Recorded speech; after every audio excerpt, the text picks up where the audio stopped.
Welcome to the fourth module of In Self-Paced series about college options for students with intellectual disabilities in Colorado. I'm your host Shelby, the Education and Outreach Program Coordinator for IN. IN is a nonprofit that raises awareness of the college options for students with ID in Colorado.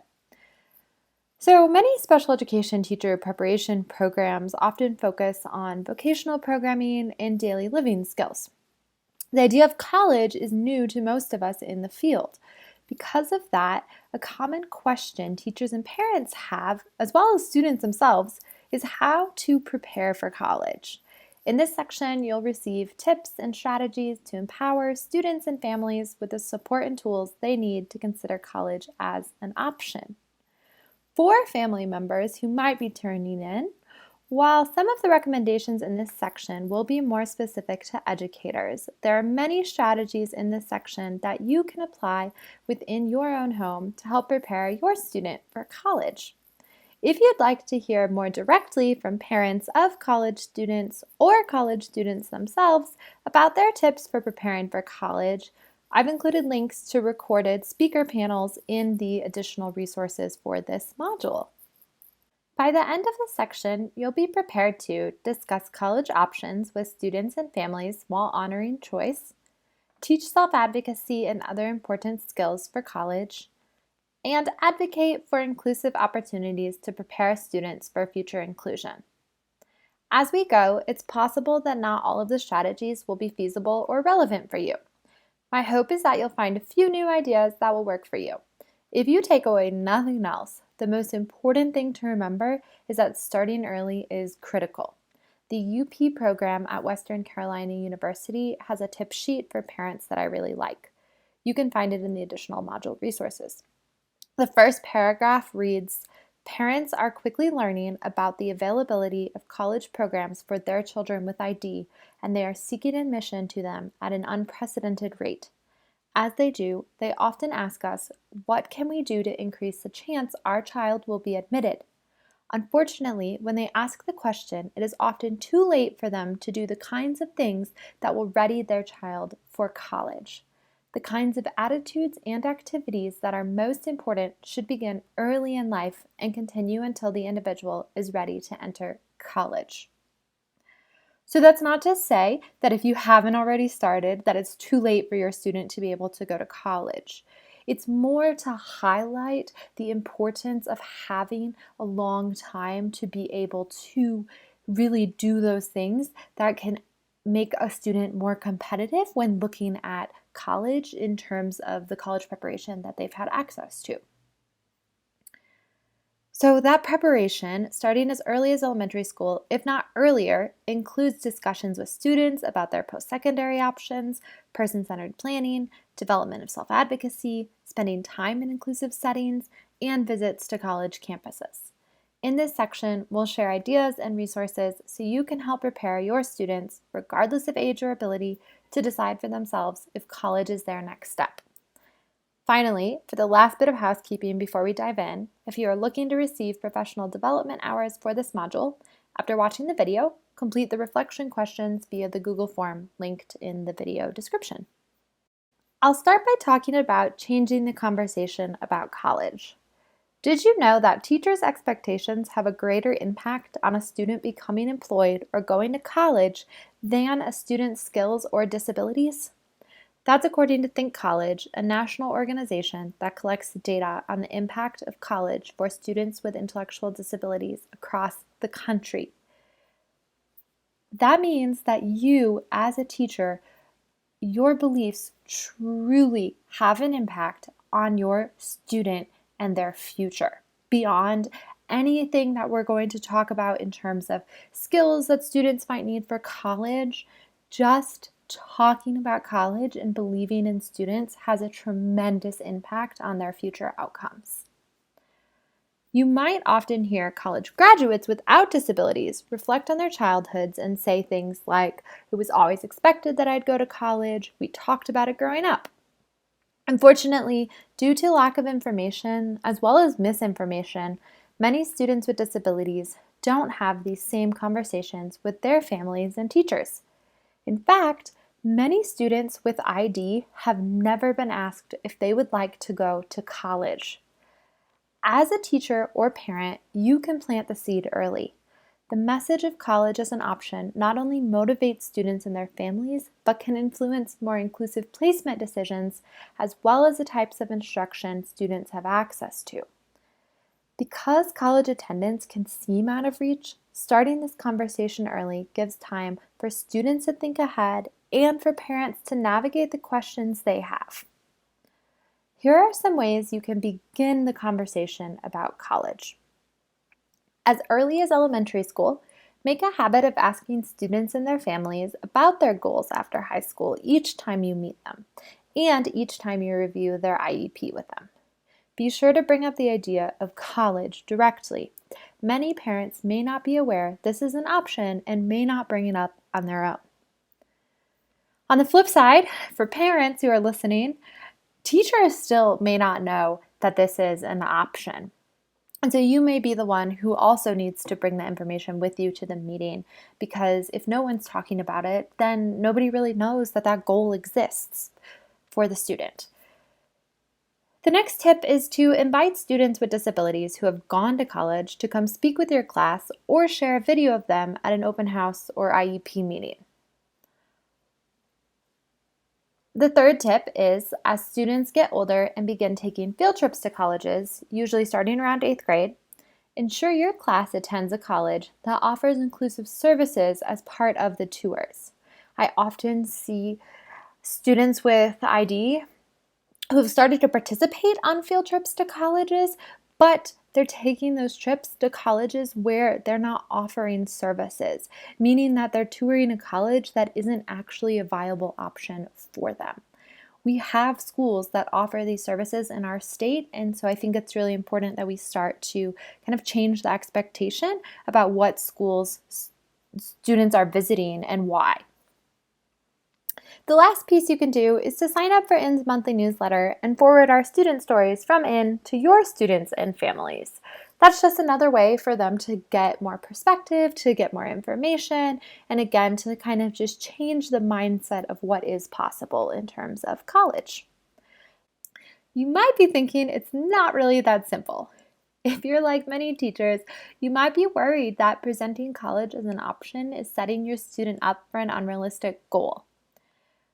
The thing I like to keep in mind is that college is presented to all students without disabilities as a possible pathway after high school.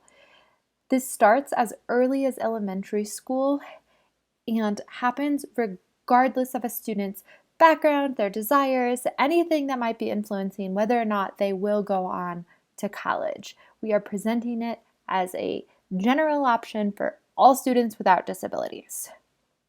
Consequently, the same should be true for our students with disabilities.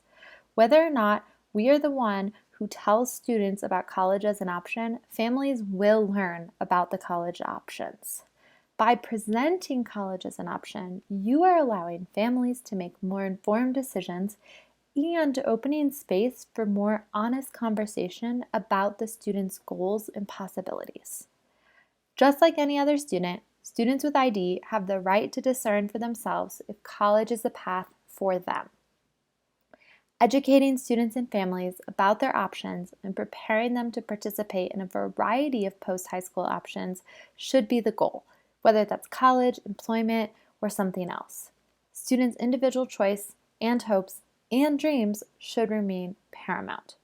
For more on individual preferences, let's move on to our next strategy, utilizing person-centered planning. Teachers can use person-centered planning, or PCP, to both plan a student's schedule now and help them identify goals for the future. There are a variety of definitions for PCP, but here's one from Cornell University that I find helpful. Person-centered planning is a forum through which people join in intentional effort to support, expand, and deepen the direct and visible contribution a person with a disability makes to community life. This is a strategy you might already be familiar with, but maybe you didn't realize what an impact it can have on preparing students for higher education. Students who have been part of person-centered planning will be better equipped in college to work with the support teams available to them, including peer mentors, friends, inclusive service staff, and professors.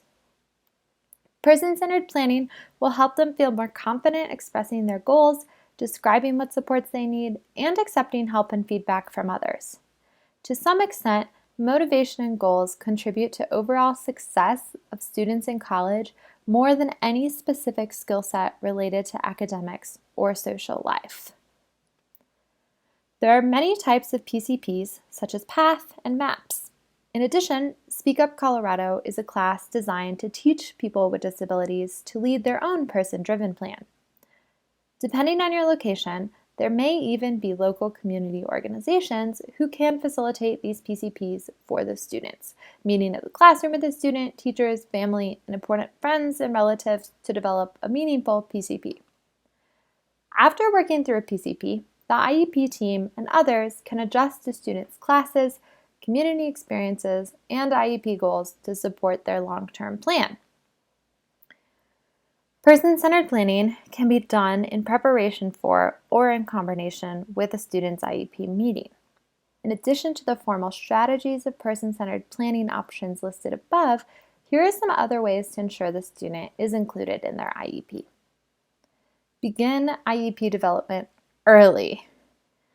In addition to required assessments and reports, leave plenty of time to gather information from the student, their family, and other trusted adults. Some students may find it easier to participate if they are given ample time and modes to respond in advance of the meeting, as opposed to being asked questions on the spot. This is another way that you can potentially before the meeting, just share some info about college and allow families more time to think about it so that during the IEP, you can talk more about what their thoughts are and what their feelings are and if this is a goal that they're really interested in, so on and so forth. Next, when creating goals, begin with a long-term goal and then work backwards. Goals related to college might address problem solving, using technology, using a schedule, and building literacy skills. For more IEP goal ideas, see the supplemental resources for this module. There are a ton of different goals that you could have. I encourage you to really think about which ones might have the biggest impact for the individual student that you are working with. What are those things that are going to allow them to be more independent, to complete work more independently, to navigate life more independently? And then make goals kind of around what you think will have the greatest impact. It's most likely that you won't be able to do everything that you want to do or that the family and the student would like to do, but you can still have a really big impact on preparing students for college by helping to navigate what some of the largest obstacles might be for that student and addressing those. Later on, we'll talk about other community resources you can also use to maybe fill in some of the gaps of things that you are not able to address with limited time and resources. The last piece here is to remember to direct questions and discussion to the student. Many students with disabilities spend medical appointments, therapy sessions, and more being talked about versus talked to. When a student turns 18, many laws change and they have to be the one doing a lot more talking and decision making. Just being physically present at the meeting doesn't mean that they are included or centered in the meeting. You starting to direct more questions to the student can also help prepare the parent for when that change happens, when their student's 18 and the parent isn't as involved in a lot of those conversations. The next sections will talk about tips for preparing students for academic, social, and career inclusion. Students without disabilities have access to various classes, peer groups, social activities, and extracurricular activities.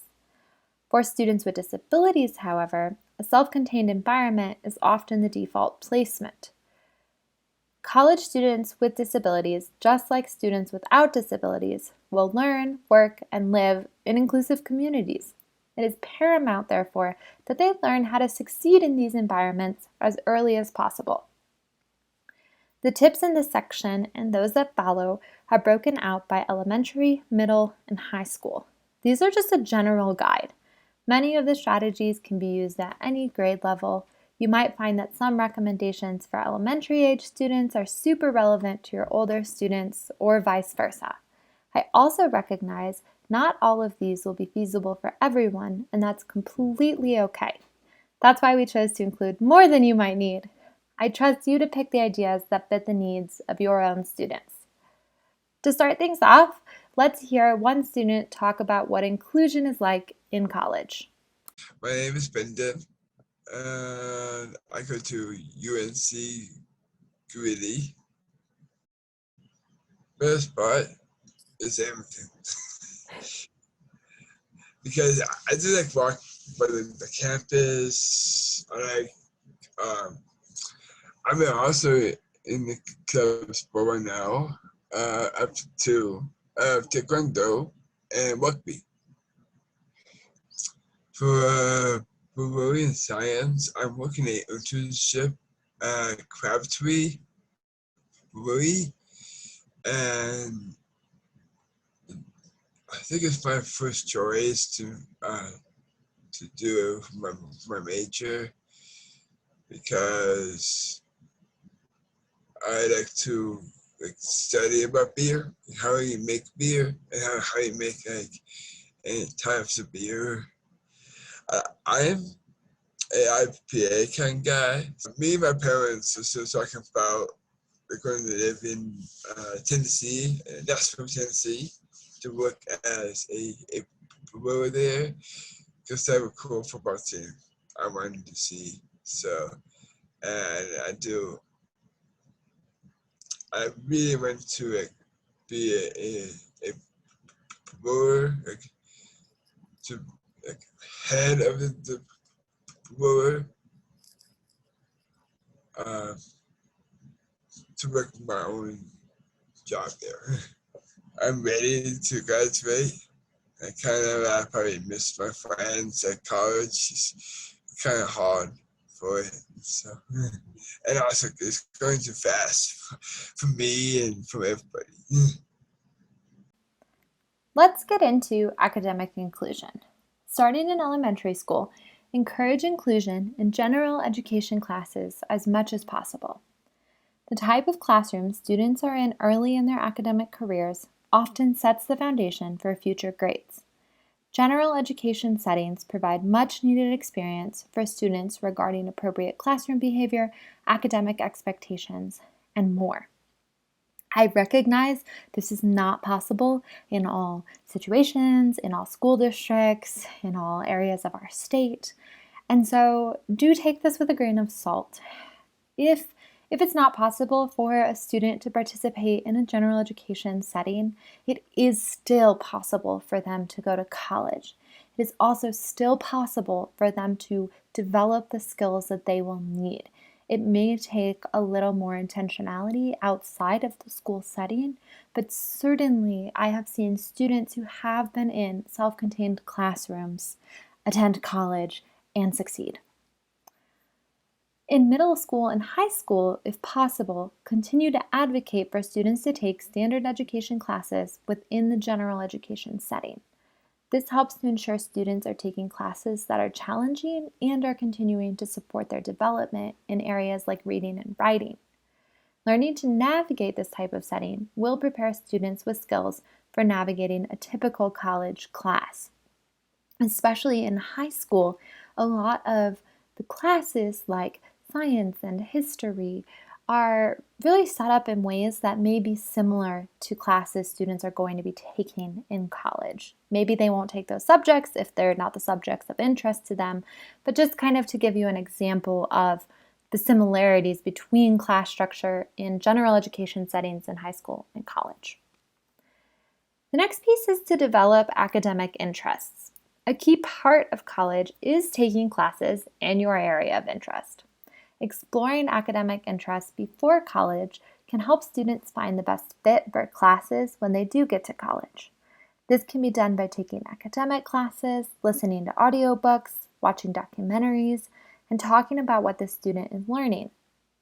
If there are opportunities in your school, encourage students to take academic classes related to their area of interests. such as business, coding, childhood education, and so forth.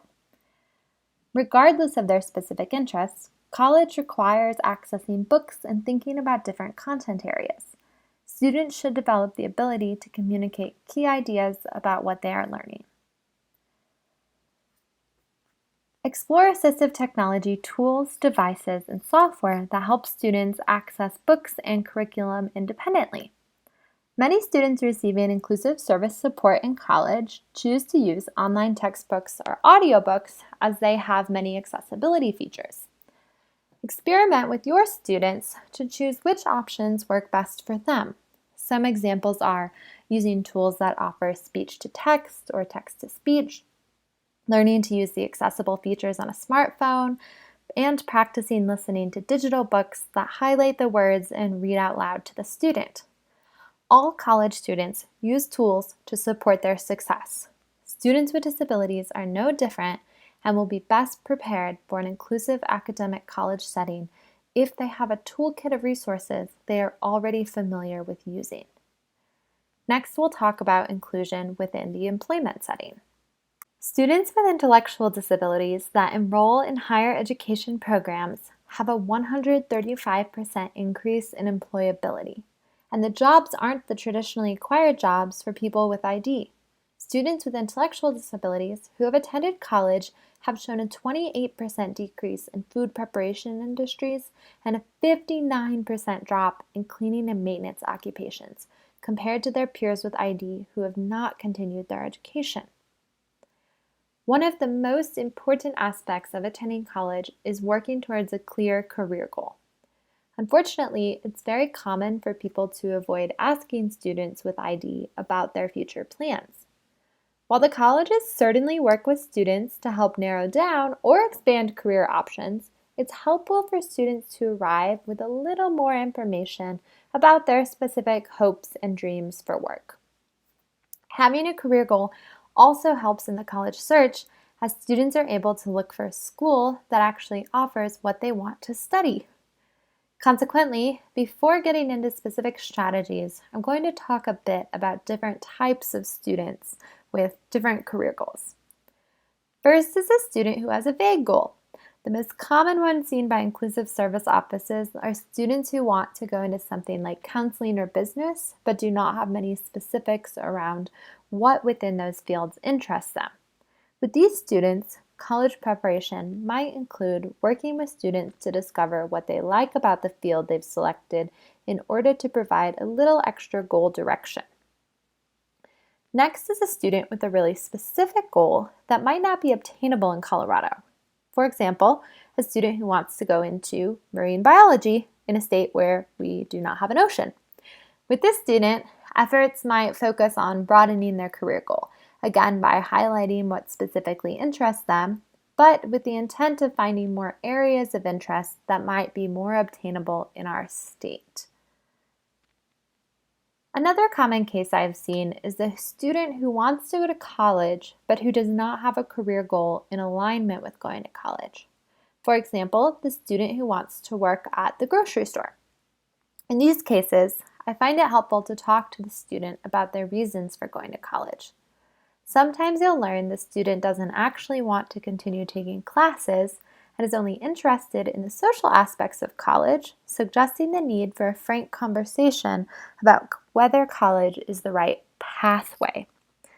In other cases, it's just that the student isn't aware of the wide range of career options and how college could help them pursue those. In those cases, learning more about career paths related to college can help expand their goal.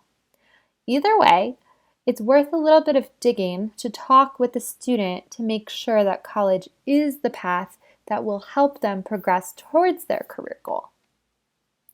Encouraging students to think about their goals will help them determine the best pathway forward, whether that requires college or another training program.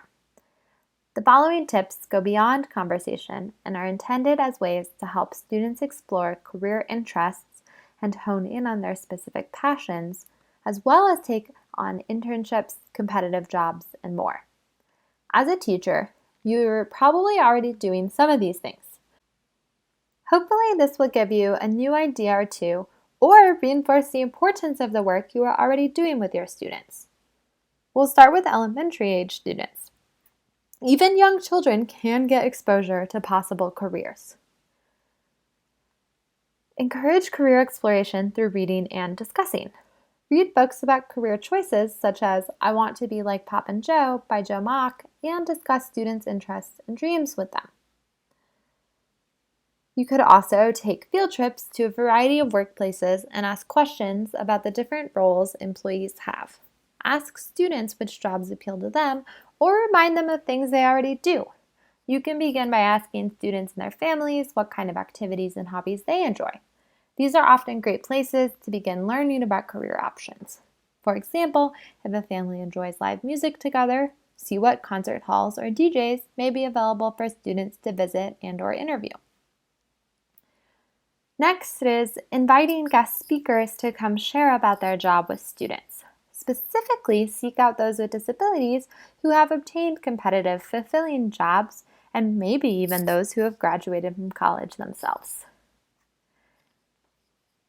Another option is to watch videos about different vocations, or to volunteer as a classroom at different locations to get a variety of exposure to different work settings.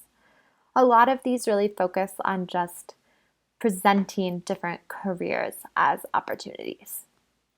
Next, we'll move into tips for middle and high school. Help students identify their interests and skills. This could be done via career interest surveys and discussions. Once a student has identified an interest, work with them to look at what colleges might be a good match based on what programs of study they offer. As we talked about in the beginning, it's important to help students differentiate between types of jobs. For example, there are a ton of different jobs with business or human services. Consider if there are clubs that would allow students to explore an interest in something. For example, Model UN might allow a student to explore an interest in politics, while Robotics Club might allow for exploration with computers and technology interests. Set up community-based volunteer or internship opportunities based on interest. While it is often more convenient and sometimes only possible to have group volunteer work, if you can split up students for their experiences so they are individualized to their interests, it may be more valuable for students. If you have paraprofessionals in your classroom and your district permits it, try splitting up the students and taking turns leaving the campus for volunteer and internship opportunities. While the requirement for community service hours is often waived for students served by IEPs, you can advocate for your students to still meet this requirement as it provides immense value to their career exploration and job skills. Collaborate with families to identify opportunities during the school or over summer breaks, including volunteer or part-time jobs based on student interest. These are also a great time for job shadows. This time when students are away from school often presents a lot more unstructured time where students may actually have more flexibility in their schedule to engage in some of these career exploration activities that they're not able to do, during the school day or when they have a lot of homework after school and things like that. So I always like to say these times, the school breaks during the year or summer break is a really great opportunity to talk with families about setting up some of those additional activities to explore careers. Community agencies can also help with job exploration and experience, especially if you aren't familiar with your area yet or just need some extra help. I encourage you to reach out to your local workforce center and the Division of Vocational Rehabilitation to talk about services they may offer to your students. We'll talk more about DVR in Module 5. For all of these ideas, the important thing to keep in mind is the goal of supporting students to differentiate their areas of interest and hone in on specific goals to help discern if college is the right path, and if so, which college might best help them meet that goal. Empowering students with the knowledge that there are many career options for individuals with and without disabilities and encouraging them to pursue their true passions can really change the trajectory of their lives. Before moving on, I'd like to give you a couple student examples. One student entered college interested in education. She spent a week volunteering with a summer camp and realized she did not enjoy working with children in that capacity. After conversations with many supporters in her life, she realized her passion was around literature. She shifted trajectory and is now pursuing a career in library science. Another student wanted to work in healthcare, but knew becoming a doctor was not possible due to the level of education required. Through several internships, they confirmed their interest in working in a hospital setting and were able to find a position as a dietary aide, which they felt fit their abilities and passions well. Next up, we will talk about preparing for social inclusion. As Keith Jones, inclusion advocate, has said, you cannot box people up in a room 20 by 20, 8 hours a day, and then ship them off into the world and expect them to have social interaction skills. Starting and maintaining healthy relationships with peers is critical to the emotional health and independence of all students after high school. Not only will friendships and healthy relationships with staff and instructors help students feel well emotionally, but will also help them transition to independence. Friends are an excellent source of natural supports. They look out for you, want the best for you, and can be someone to answer questions you don't feel comfortable asking anyone else. Here are some ideas to help your students develop valuable social skills for college inclusion. Starting in elementary school, encourage students to plan and invite friends to events. This can include birthday parties or other events at home, as well as classroom parties. Initiating plans with friends is an area that many college students with ID spend a lot of time working on. Having these skills in advance will allow them to develop more relationships and become more social more quickly when they get to college. Spend time helping students identify who their friends are, what makes a good friend, and who they enjoy spending time with. A question I often receive from high school students thinking about college is about bullies in college. What's important to remember about college is just how many people there are. You really get to choose who your friends are. Distinguishing a good friend from a bad friend, or even a non-friend, can help students take steps to pursue the most meaningful relationships, as there will be many more to choose from in college compared to K-12 school. In middle school and high school, start to introduce commonly used forms of communication such as emailing and texting. Allow plenty of time for practice using these modes of communication and for teaching students about norms regarding replying, number of text/calls, appropriate hours to do so, etc.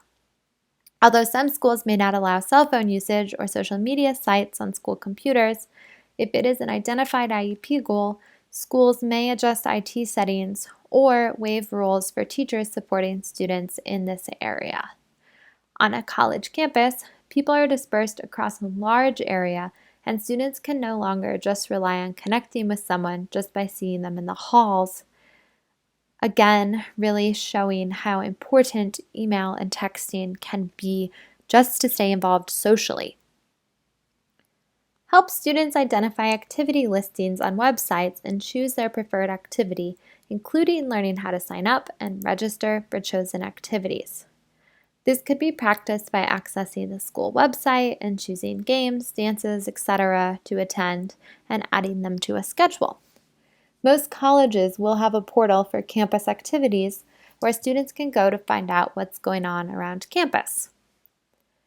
Encourage students to join inclusive extracurricular activities and sports. Many high schools have intentionally inclusive programs such as Special Olympics Unified Sports. You can also work with club advisors and coaches to help support students with ID to join their clubs and teams.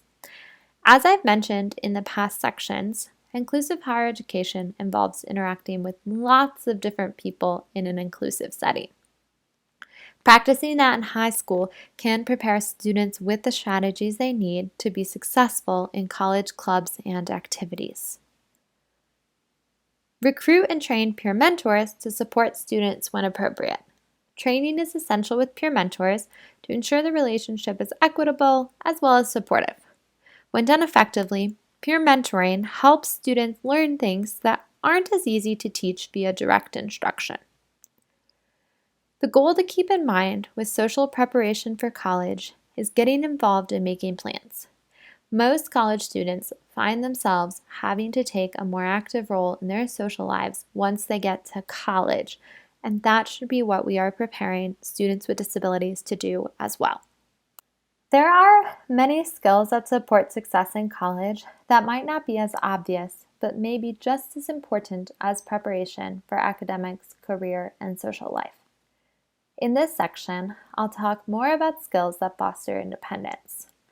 Many of the tips in this section were taken from the Office of Inclusive Services at UCCS. Their 10-tip sheet can be found in the supplemental resources. Independence is going to look different for every student, but all students should take steps towards directing their life, making choices, and doing things without direct adult support. Some examples include responding to email. Because so much relies on emails, checking and responding to emails at least daily is a key skill to have for college.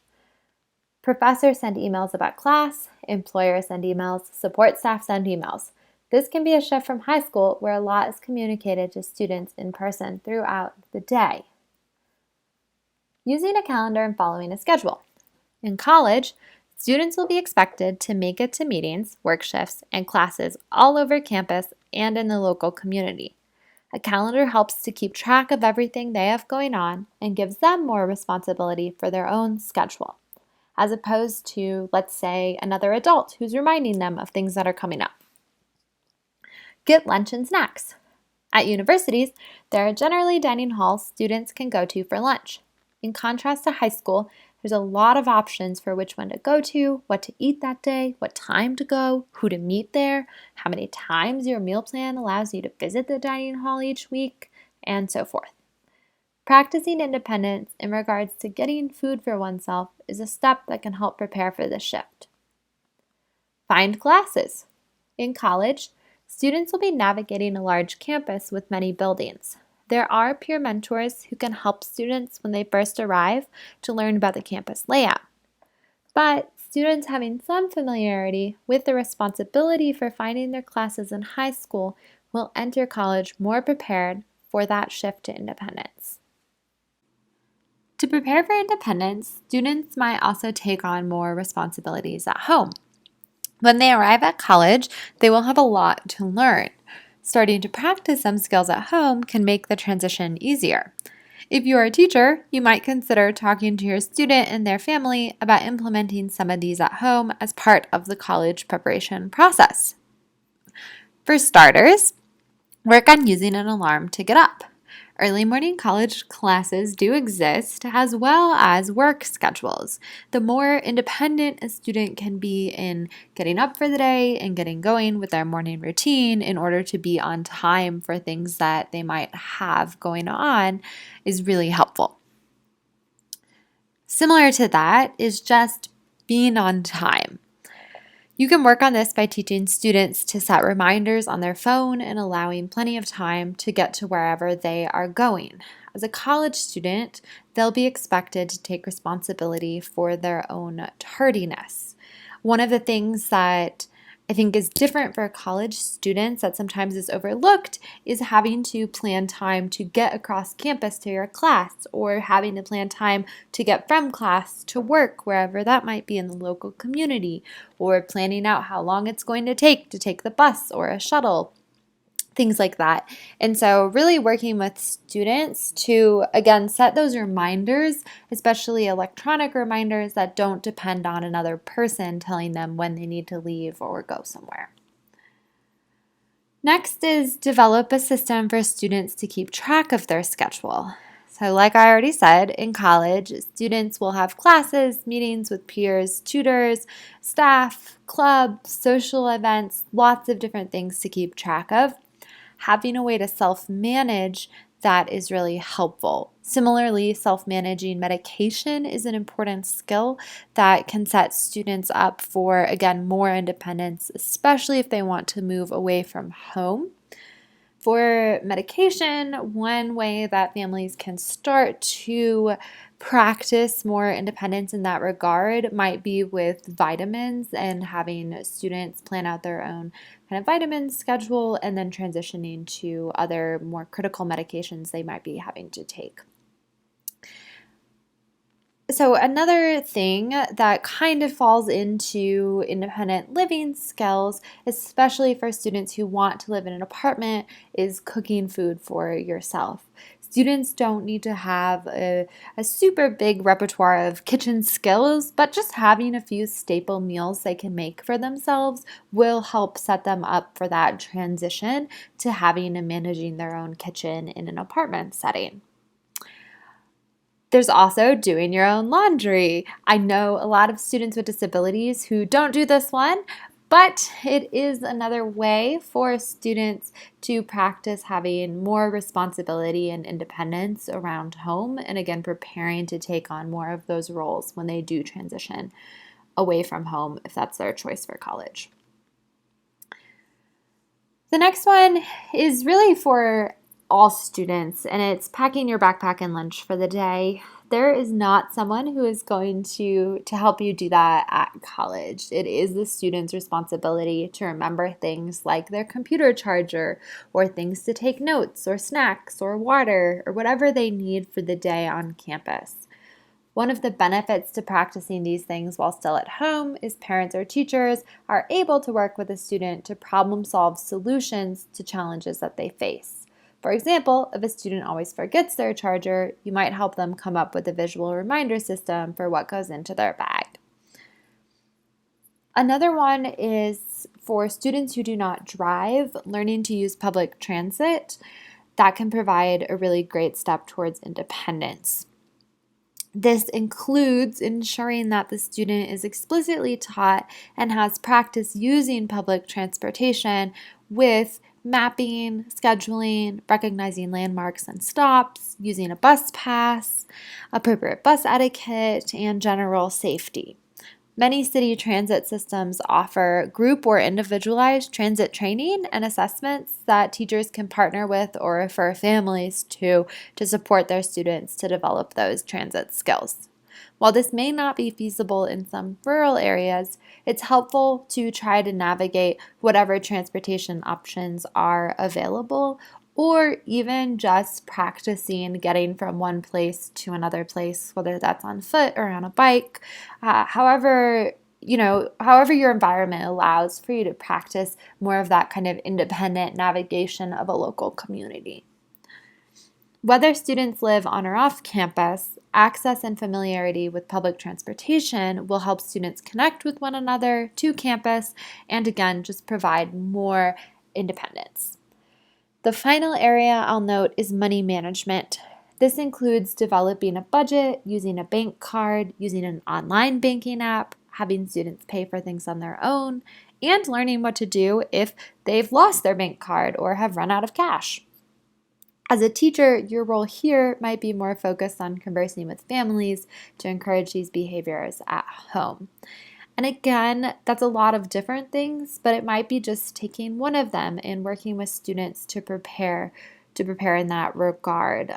So it might just be starting with just how do you pay when you go out for a meal with friends, and then getting later into more budgeting and things. So as I said earlier, a lot of these things, there's a lot of different components and it can feel overwhelming, like there's too many things, but kind of, again, having that assessment of what is going to be the biggest impact to have the greatest independence for the student as they prepare for college.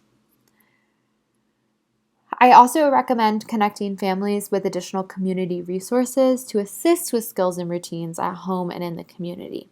Community-centered boards are one resource to access supports in the community.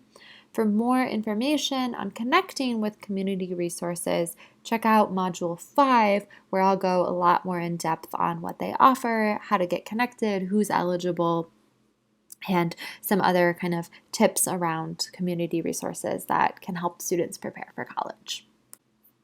At the root of all we have discussed so far is self-advocacy.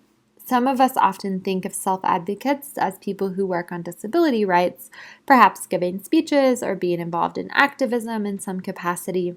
However, being a self-advocate can also mean having the skills to know your preferences, your strengths, and how you learn and work best, and making these preferences and needs known to others. When a student gets to college, they will be responsible for asking for the help they need. Some college freshmen may feel uncomfortable with this if it isn't something they've practiced. Encouraging students to use resources, identify their accommodations and modifications, and asking for support when needed will help them prepare to take on the responsibility in college for getting their needs met. I've talked to several students who have told me that they really regretted in their freshman year not asking for more help when they needed it.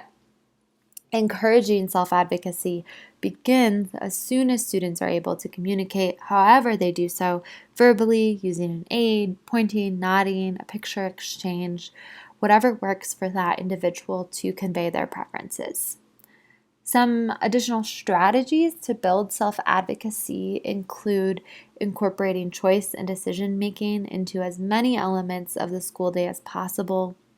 College campuses are filled with an abundance of choices as students navigate throughout the day, and students can sometimes get frozen on maybe having to make one choice and then not moving on to the next choices throughout their day. And so working with students to make those choices and kind of keep going through their day regardless of the choice that they made. The other one is, again, including the student in the IEP process. This could be as simple as having the student introduce themselves or say one thing they like or dislike. It might also include talking with the student about things that are hard versus easy for them to do, as well as their strengths and weaknesses. Starting this early can set the stage so that the family expects the student to continue to participate in future IEP meetings over the years to come, regardless of who they're working with at that point in time. And lastly, supporting students in understanding their learning style and needs. This may include discussing the student's disability directly. That's something that sometimes students, families, teachers may shy away from, but can help students again become more comfortable in just understanding what some of their needs might be and then what some of the strengths are that also come with whoever they are as a person. Students who begin college knowing what supports they need will have an easier time navigating the different support offices on a college campus. Ultimately, many of the things you already do could be helping to prepare students for college. Give yourself credit where credit is due. It's easy to get focused on academic preparation alone, but preparing for independence and inclusion are really important pieces of the transition to college. To wrap up this section, I'll turn it over to a few college graduates to share their advice for preparing for college. My advice for high school students is to pursue their dreams and know that they can accomplish anything that they want to. Do what you like, but don't feel any pressure to try to make someone else happy. There's a lot of activities. Go being involved. That's where I am. I did an ASL club, swim club, and dance club. That's how I get to know people. For accuracy, learning to speak up and just to talk about it. Be willing to ask for accommodations if you need them. I educate my mom and dad let me come here in the first place. Remember what you're working towards. For when it feels like things are going hard. Be diligent and be focused and try to have a mindset you're excited to come to college. Outside of class, after you study, live it up. Just live it up.